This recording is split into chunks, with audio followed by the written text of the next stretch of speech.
In a small village nestled in the heart of Africa, a young couple, Attica and her husband, Kofi, lived a simple yet fulfilling life. Their days were filled with the sweet sounds of children's laughter, the warmth of the golden sun, and the gentle rustle of the leaves in the breeze. They had 2 beautiful children, a boy named Junior and a girl named Chioma, who were the epitome of their love for each other.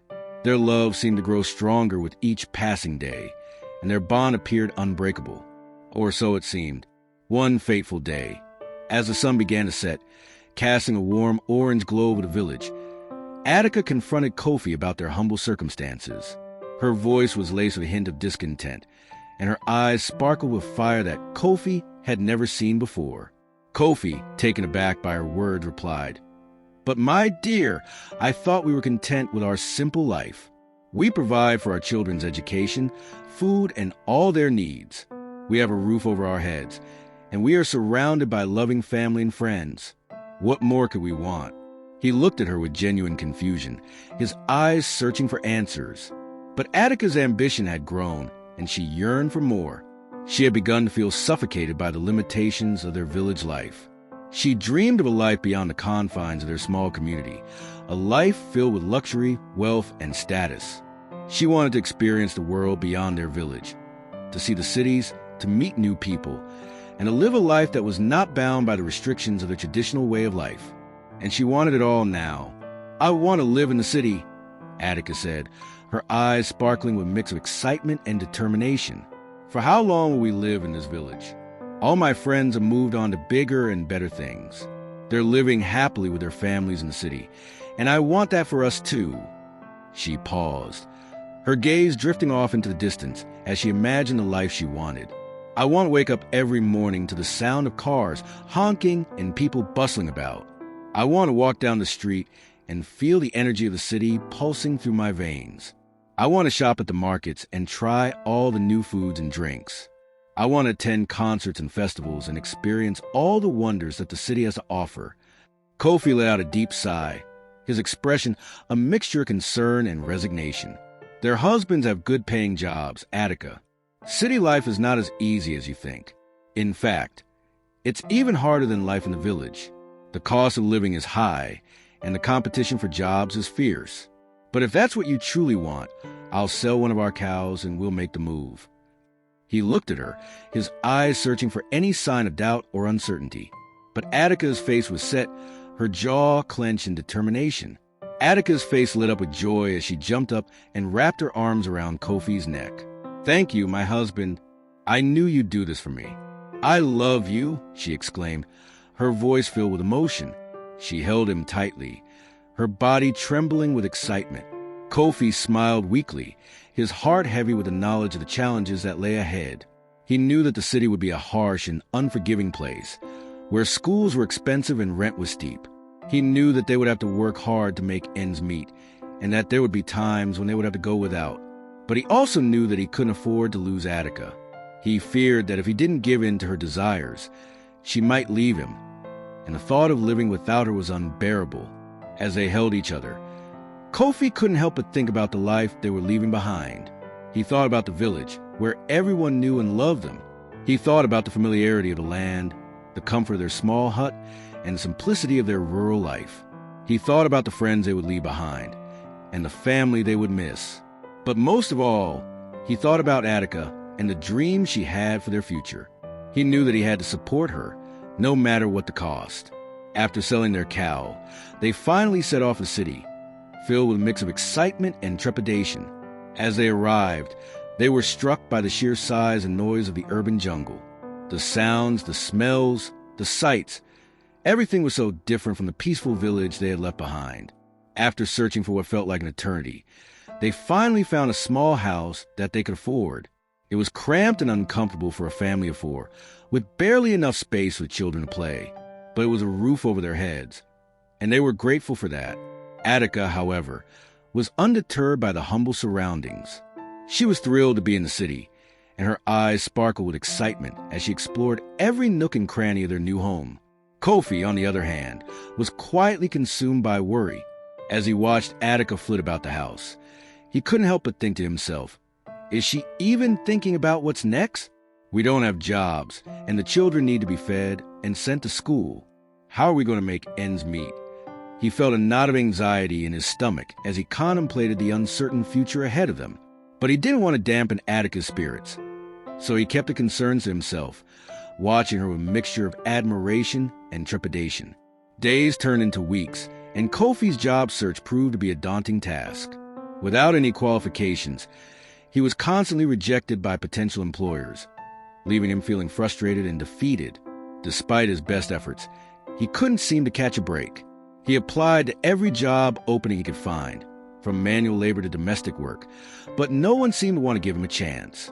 But Kofi refused to give up. He knew that he had to provide for his family, no matter what. He thought about Attica and the children, and how they were counting on him to bring home the bread. He couldn't let them down. Finally, after weeks of searching, he landed a part-time job with a wealthy white family who lived in a grand mansion on the outskirts of the city. The job was menial. He would help with the garden work, tending to the flowers and vegetables, and keeping the grounds tidy.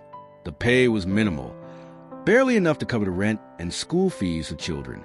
It wouldn't leave much for food, let alone any other expenses. But it was something, and Kofi was grateful for the opportunity. One day, as Kofi was tending to the garden, he overheard his boss, Mr. James, and his wife discussing the need to hire a maid. Kofi's ears perked up as he listened intently to their conversation. He couldn't believe his luck. This could be the opportunity he and Attica had been waiting for. He immediately thought of his wife, who had been struggling to make ends meet with him. If she could get the job as a maid, they would both be working and could start saving up to build a better life for themselves and their children. The thought sent a surge of excitement through his veins. Kofi quickly finished up his tasks and made his way to the boss's house. He knocked on the door, his heart racing with anticipation. Mr. James answered, looking slightly surprised to see Kofi standing there. "Excuse me, Mr. James," Kofi said, trying to contain his excitement. "I couldn't help but overhear you and your wife talking about hiring a maid. I was wondering if my wife could apply for the job." Mr. James looked at him thoughtfully, then nodded. "Actually, that's a great idea, Kofi. My wife has been overwhelmed with work and could really use some help around the house." Kofi's face broke out into a wide smile. "My wife Attica is a hard worker and will be perfect for the job. If it's okay with you, I can bring her by tomorrow so you can meet her and discuss the details." Mr. James nodded, a warm smile spreading across his face. "Please do, Kofi. I'm looking forward to meeting her." Kofi felt like he was walking on air as he made his way back to his quarters. Time seemed to be standing still, and he couldn't wait to share the news with Attica. He felt a sense of hope that he hadn't felt in a long time, and he knew that this could be the turning point they needed to build a better life for themselves. Kofi burst through the door, barely containing his excitement. "Attica, I have amazing news," he exclaimed, hardly able to get the words out. "I overheard my boss talking about hiring a maid, and I immediately thought of you. We could save up some money and maybe even start a little side hustle on the side."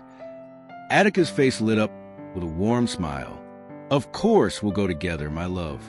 I hope they'll hire me," she said, her eyes sparkling with optimism. The rest of the evening was spent talking and planning about their future. The kids chimed in, excitedly highlighting their dreams of having their own rooms filled with toys. It was a beautiful moment, filled with laughter and love. For a brief moment, their struggles seemed to fade away, and all that mattered was the love they shared in their little home. The next morning, the family woke up early, ready to start their new routine. The kids headed off to school, while Kofi and Attica set off for work. Attica met with Mr. and Mrs. James, and they were impressed by her warm smile and kind demeanor. They agreed that she could start work immediately, and Attica was overjoyed. With their combined income, they were finally able to cover all their expenses and even save a little on the side. Life was looking up, and they felt grateful for the opportunity to build a better life for themselves and their children. But one day, while Attica was out running errands, her life took an unexpected turn. She had gone to town to buy groceries for the month and was walking down the bustling streets when she heard a familiar voice calling out her name. "Attica, oh my God, is that you?" The voice was unmistakable, and Attica's eyes scanned the crowd until they landed on a familiar face. Lisa, an old friend from a village. Lisa looked stunning, dressed in expensive designer, clothing that seemed to shimmer in the sunlight. Attica's eyes widened in surprise as she rushed over to hug her friend. "Lisa, it's so great to see you," she exclaimed, hardly able to believe her eyes. What was Lisa doing here, looking like she had just stepped off the cover of a fashion magazine? "You look so good. What are you up to these days?" she asked, trying to hide her envy. Lisa smiled smugly. "Nothing much. My husband takes care of me. All I do is spend his money." Attica felt a pang of surprise, realizing that some women had it easy. She had always dreamed of living a life of luxury, wearing designer clothes, having her nails done, and rocking the latest hairstyles. She imagined herself driving flashy cars and living like a trophy wife. Lisa's gaze turned to Attica, her eyes sparkling with curiosity. "And you, what are you doing these days? When did you come to the city?" Attica hesitated, feeling a sense of shame wash over her. "It's been almost a year since I came to the city, and I'm working as a maid for a white family." Lisa's expression changed, her eyes widening in shock. "What?" she exclaimed, bursting into laughter. "A maid in this day and economy? Come on, you can do better than that." Lisa's words cut deep, and Attica felt her self-esteem plummet. "A year since you've been to the city, and you still look like this?" Lisa said, rolling her eyes and waving her perfectly manicured hand in the air. "Girl, please." Attica looked down, feeling ashamed and embarrassed. She felt like she was worth nothing, standing next to Lisa, who seemed to have it all. Lisa's parting shot only added to Attica's humiliation. "You are definitely one of those understanding wives," she said, her tone dripping with condescension. Attica felt like she had been punched in the gut, her confidence shattered into a million pieces. Lisa pulled out a sleek business card from her designer purse and handed it to Attica. "Call me when you're free, and I'll treat you to some massages and coffee," she said with a warm smile. Attica took the card, watching as Lisa walked away with confidence and poise. She glanced down at the card, her eyes widening as she read the inscription. Lisa Michael, CEO of Towna's Beauty Parlor. She had heard of this parlor. It was one of the most luxurious spas in the city, and it belonged to Lisa. Wow! Attica thought to herself, feeling a mix of awe and envy. As she walked back home, Attica's mind was consumed by thoughts of Lisa's success and her own struggles. When she arrived home, she was greeted by Kofi's warm smile. But for the first time, it didn't bring her the usual sense of comfort and love. Instead, it filled her with anger and resentment. Why can't he be like other men? She asked herself, feeling a surge of frustration. Why can't he provide for her the way Lisa's husband did? Attica went to bed early, her mind racing with thoughts and emotions, unable to shake off the feeling of discontent that had settled in her heart. The following day, Attica couldn't wait any longer to reconnect with Lisa, so she picked up her phone and dialed her number. Lisa answered, inviting Attica to meet her at the Palauer. "I'll be meeting with Lisa today. Please tell Mrs. James I'll come tomorrow," Attica said to Kofi, trying to sound casual despite her growing excitement. Kofi nodded, handing her a few notes. "It's okay. Go catch up with your friend," he said with a warm smile. Attica secretly rolled her eyes as she took the money. "Just $3, she muttered to herself, feeling a pang of frustration. "I'll see you later," she shouted on her way out. Kofi watched her go, unable to shake off the feeling that his wife was drifting away from him. He couldn't quite put his finger on it, but something felt off. He pushed the thought aside and headed to work, hoping that everything would go back to normal soon. Meanwhile, Attica arrived at the Palauer, where she was greeted by Lisa's friendly employees. "Good morning, ma'am," they chimed as they passed by. Heading to the massage room, Attica felt a surge of excitement as she followed Lisa to the massage room. She had never had a massage before, and the thought of relaxing and pamper herself was heavenly. As they lay on the massage beds, Attica felt her tension melt away. "Thank you, Lisa, for doing this for me. You're a real friend," she said, her voice filled with gratitude. Lisa smiled, her eyes shining with warmth. "It's nothing, my dear. After this, I'll take you shopping, and we'll have coffee afterwards." Attica's heart skipped a beat as she contemplated the day ahead. feeling like a queen being treated to a day of luxury. After their massages, Lisa took Attica on a shopping spree, picking out anything that caught her eye without even checking the prices. Attica felt like she was living her dream, and she couldn't believe the luxury and extravagance that surrounded her. She tried on designer clothes, shoes, and accessories, feeling like a queen as Lisa lavished her with attention and praise. This was exactly how Attica had always imagined her life, and now that she had tasted it, she wasn't about to let it go. As they sat down for coffee, Attica thanked Lisa for the amazing day. Lisa smiled, her eyes glinting with mischief. "It's nothing, Attica, really. If you want to live a life like this, come meet me tomorrow night at my house." Attica's heart skipped a beat as she agreed to meet Lisa the following day. When Attica got home, Kofi was shocked to see his wife walking in with a complete makeover. Her hair was styled, her nails were done, and she was carrying a multitude of shopping bags filled with clothes. "How do I look?" Attica asked, showing off her hair and nails. Kofi's eyes widened as he took in Attica's new appearance. But before he could respond, Attica launched into a breathless description of Lisa's luxurious lifestyle. "I so want to be like Lisa. You should see her. The car she drives, the clothes she wears. She even owns the most famous beauty parlor," Attica exclaimed. Kofi's expression turned somber as he listened to Attica's words. He felt a pang of unease as he realized that his wife was enamored with Lisa's wealthy lifestyle. The statement, "I want to be like Lisa," didn't sit well with him, and he couldn't shake off the feeling that something was amiss. Kofi's eyes locked on Attica's, filled with genuine admiration. "You look beautiful, my wife. You have always been beautiful," he said, his voice filled with sincerity. He was happy to see her so carefree and joyful, and he was grateful to Lisa for making his wife feel special.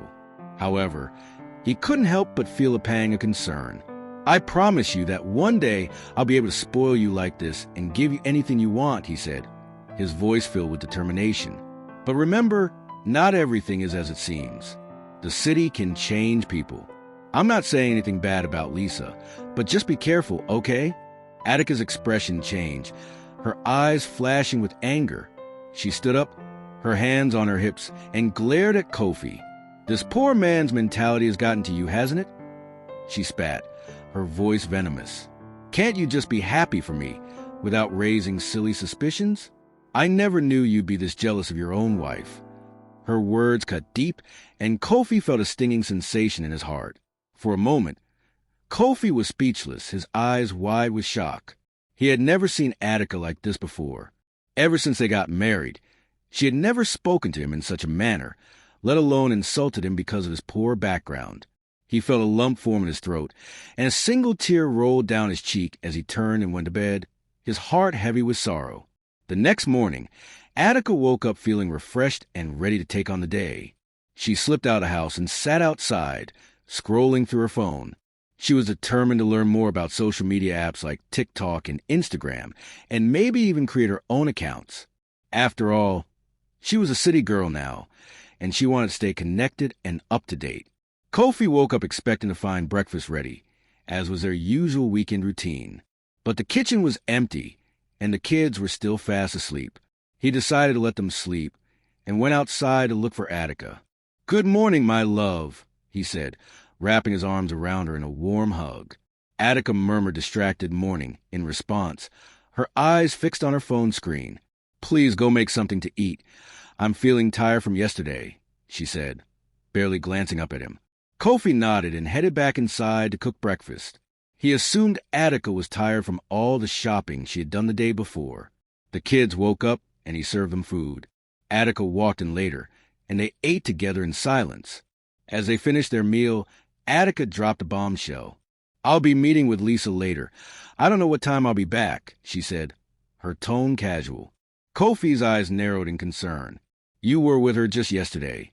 And besides, you can't go out at night leaving me with the kids. What's going on, Attica? Can't I have a little fun?" Attica snapped, her voice laced with frustration. "These are your kids as well. I don't see what's wrong with you being with them alone. Remember, the whole point of coming to the city was for me to explore. You don't take me anywhere or even buy me expensive things. All you ever do is save. I'm tired, she said, her words cutting deep into Kofi's heart. Kofi felt tears threatening to spill from his eyes.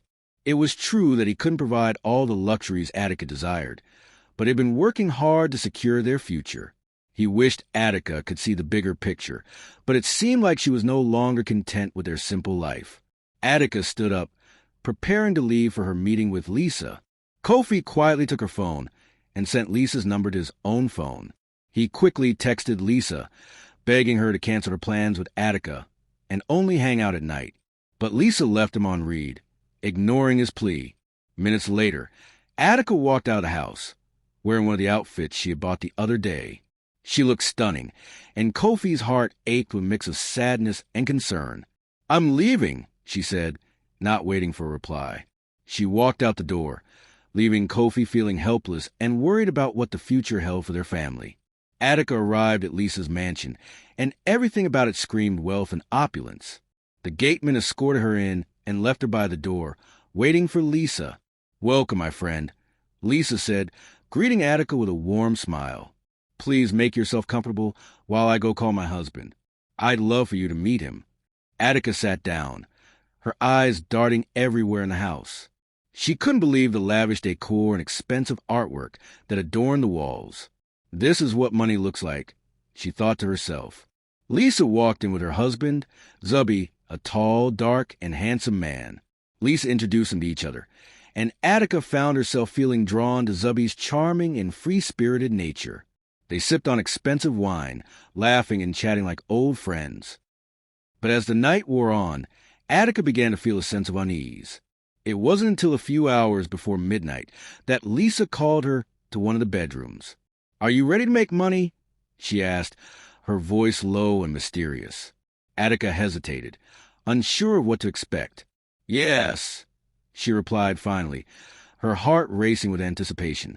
An old man with a gray beard walked in and sat on the bed. "Attica, this is Chief Abba," Lisa said, her voice dripping with sweetness. "All you have to do is please him, and he will reward you generously." Attica's eyes widened in horror as she realized what Lisa was implying. What do you mean, please him?" she stammered, her voice shaking with fear. "I can't. I love my husband." Lisa's words cut deep, striking a chord within Attica. "The same husband who can't afford you?" Lisa repeated, her voice laced with malice. "Can't you see he's standing between you and your success? He's very jealous, and besides, he would never know. If he were in your position, he wouldn't hesitate for a second." "You clearly don't know men," Lisa said, her eyes glinting with a knowing spark. Attica felt a pang of uncertainty as she considered Lisa's words.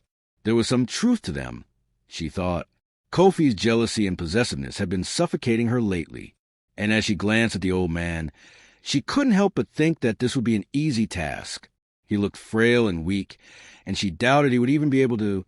She pushed the thought aside, feeling a surge of guilt. But the temptation was strong, and she found herself wavering. "Okay," Attica said finally, her voice barely above a whisper. "I'll do it." Lisa let out a squeal of delight and hugged Attica tightly. "You won't regret this," she whispered in Attica's ear. Lisa whispered something to the old man and then left the two alone. Zubby, who had been watching anxiously, turned to Lisa.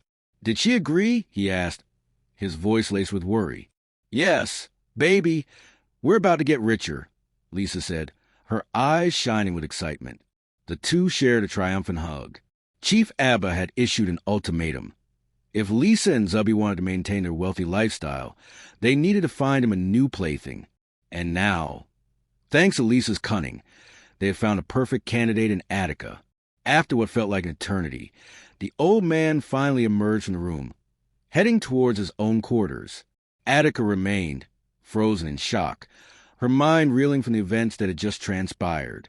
The old man had asked her to put on a blindfold, and what had followed had exceeded her wildest expectations. She couldn't shake off the feeling of guilt that had settled in the pit of her stomach. Lisa walked back into the room, a sly smile spreading across her face. "So how was it?" she asked, her eyes glinting with curiosity. Attica's response shocked even herself. "I loved it," she said, her voice barely above a whisper. I'll definitely do it again. The two women shared a hug, and Attica made her way back home, unaware of the turmoil that awaited her. As she walked to the front door, she was greeted by Kofi's worried face and the kids' curious stares. But Attica's mind was elsewhere, still reeling from the secret she had just kept, and the lies she would have to tell to keep her new life afloat. Kofi's eyes were filled with worry as Attica walked in the door. "The children and I couldn't sleep, not knowing if you were safe," he said, his voice laced with concern. Attica rolled her eyes, her attitude palpable. "I'm a grown-up. I can take care of myself just fine," she snapped. The tension between them was thick, and they went to bed in silence. Attica refused to be intimate with Kofi, and he understood, but couldn't shake off the feeling that something was terribly wrong. As the days went by, the tension between them only grew. Attica would leave the house and come back late, and Kofi couldn't help but wonder where she was and who she was with. To make matters worse, Attica had resigned from her job without warning, leaving Kofi feeling angry and helpless. One day, as Kofi returned from work, he found Attica sitting with her bags beside her. "What's happening?" he asked, his heart racing with fear. "I'm leaving you and your poverty-stricken life," Attica said, her voice cold and detached. "I deserve better and I know my worth." Kofi's eyes swelled with tears as he begged Attica to stay. "I love you. Don't leave me. I promise you. Soon everything will be okay. I'll give you whatever you want," he pleaded, falling to his knees. Attica's expression remained unmoved. "I'm moving on for better." "You can move on with whatever," she said, her voice dripping with disdain. Kofi's eyes widened in desperation. "What about the kids?" he asked, his voice shaking with fear. Attica's words cut deep, leaving Kofi reeling in shock. "You can have them," she said nonchalantly, turning her back on her family. Kofi wondered where she was going, where she was getting the money to support herself, and what had driven her to abandon her children. But above all, what hurt him most was the thought of his kids growing up without their mother's love. As Kofi sat with his children, tears rolled down his face. He felt helpless, but he knew he had to be strong for his kids. They needed him now more than ever. Meanwhile, Attica arrived at her new apartment, feeling a sense of freedom and excitement. "Now I can see Chief Abba without any worry," she thought to herself. She called Lisa to share the news of her new beginnings, and they celebrated together. For Attica, life seemed to be going well. She had everything she had ever wished for: wealth, luxury, and freedom. Nothing else mattered to her, not even her family. But for Kofi, life had become a struggle. He was left to pick up the pieces and care for their children alone. Despite the challenges, he refused to give up. He continued working hard, determined to provide a better life for his kids.